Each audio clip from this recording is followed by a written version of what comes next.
नमस्कार दर्शकों, मैं संजय कुमार मिश्रा न्यायधारा से। आज मैं आया हूँ चक्र तीर्थ, जो कि नैमिषारण्य में है और ये है जिला सीतापुर में स्थित है। और यहाँ पर देखिए पीछे लोग स्नान कर रहे हैं। इसका महत्व जानेंगे। पुरुषोत्तम का महीना चल रहा है, इसलिए इस तीर्थ का विशेष महत्व है। नैमिषारण्य से आप सभी को बहुत बहुत आशीर्वाद। ये नैमिषारण्य वो जगह है, जब भगवान ब्रह्मा ने सृष्टि का निर्माण किया तो समय को 4 नामों में डिवाइड किया: सतयुग, त्रेता, द्वापर और कलयुग। तो सतयुग है नैमिषारण्य, सतयुग में तीर्थ नैमिषारण्य, त्रेता में पुष्कर, द्वापर में कुरुक्षेत्र और कलयुग में माँ गंगा की महिमा हुई। ये वो तीर्थ है। इदम त्रिलोक विख्यातम तम नमामि हरि प्रियम। बोलते हैं भगवान नारायण का इस पृथ्वी पर सबसे पवित्र और प्रिय क्षेत्र है नैमिषारण्य, क्योंकि यहाँ के विषय में लिखते हैं कि हमारी आपकी पलक डिप करती है, यहाँ भगवान नारायण की पलक डिप नहीं करती। यह स्वयं भागवत कहती है। श्रीमद यहाँ पलक नहीं झपकती नारायण में, 24 आवर्स ओपन रहते हैं नेत्र। ये भागवत कह रही है, हम नहीं कह रहे। साक्षात भगवान निरंतर देख रहे हैं। ये एक बहुत बड़ी बात पंडित जी ने बताई है। और भागवत में प्रथम स्कंद के प्रथम अध्याय पर चतुर्थ श्लोक, नैमिषे अनिमिष क्षेत्रे, निमिष कहते पलक को। यह भगवान नारायण की पलक डिप नहीं करती और अनिमिष क्षेत्र है ये।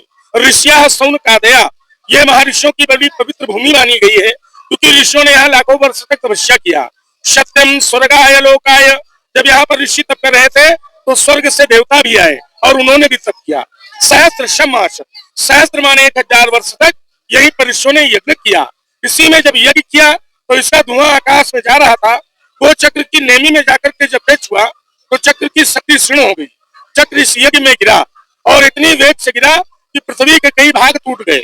शास्त्र कहता है कि हमारे 14 भुवन है, 7 ऊपर में और 7 नीचे में। चक्र भगवान ने पृथ्वी के 6.5 भाग तोड़ दिए, उसी से जल निकलने लगा।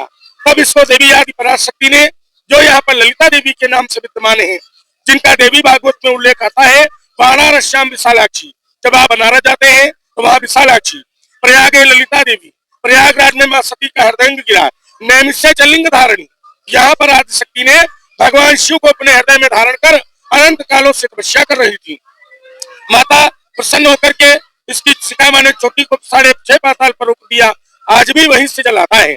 सबसे पुनीत और पवित्र चीज है, तुलसीदास जी ने 18 पुराणों का निचोड़ एक जगह लिखा है कि तीर्थ वर नैमिष विख्याता, अति पुनीत साधक श्रीदाता।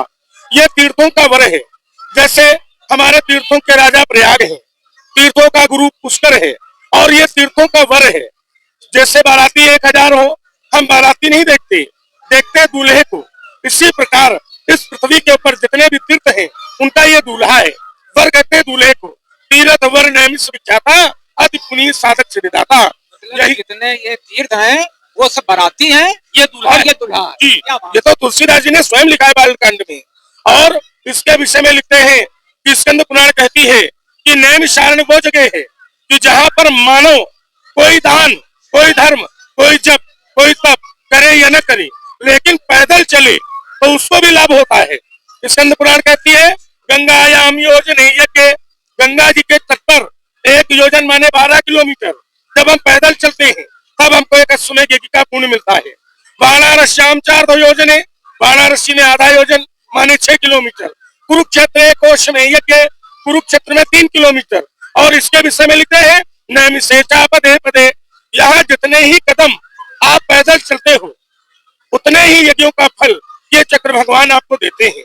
पंडित जी एक चीज पूछना चाह रहे हैं कि इस समय पुरुषोत्तम का महीना चल रहा है और पुरुषोत्तम के महीने में इसकी क्या विशेषता है, थोड़ा सा बताएं। ये बड़ा ही पुनीत और पवित्र महीना है। इसमें इस महीने का निर्माण स्वयं भगवान नारायण ने किया है। इस पवित्र महीने में भागवत व सत्यनारायण की कथा ये सुनने से और कहने से हमें अनंत गुना पुण्य मिलता है। क्योंकि यही भूमि है जहाँ पर सूत जी ने महर्षियों को सबसे प्रथम सत्यनारायण की कथा सुनाई। आज हम आप जो घर पे सुनते हैं उसका प्रथम अध्याय, एकदा नैमिषारण्य ऋष्या सौनकादया परपोक्ष मुनियम सर्वे सूतम पौराणिकम खलु। वो कथा का निर्माण इसी नैमिषारण्य से हुआ।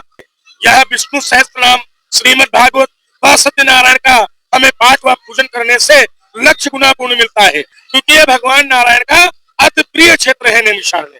यहाँ तो कोई संशय नहीं है। ऋषि मुनि कहते हैं, इदम त्रिलोक विख्यातम तम नमामि हरि प्रियम। ये वो भूमि है जिसकी वंदना पृथ्वी नहीं त्रिलोक की करता है। मैं पंडित भास्कर शास्त्री नैमिषारण्य से जो भी चैनल के माध्यम से देख रहे हैं, इनके विषय में लिखते हैं कि ये चक्र भगवान जिनको दर्शन दे दें उनको घर बैठे भी वही पुण्य मिलता है। तो ये पुण्य आप सबको भैया मिश्रा जी के माध्यम से आपके घरों तक पहुंचे और कभी समय दे भगवान तो आप ही नैमिषारण्य पधारे। जय नैमिष धाम, जय श्री राम। ये हमारे बीच थे भास्कर आचार्य जी, जो अभी बता रहे थे कि इसका क्या महत्व है और यहाँ पर कौन सी पूजा की जाती है।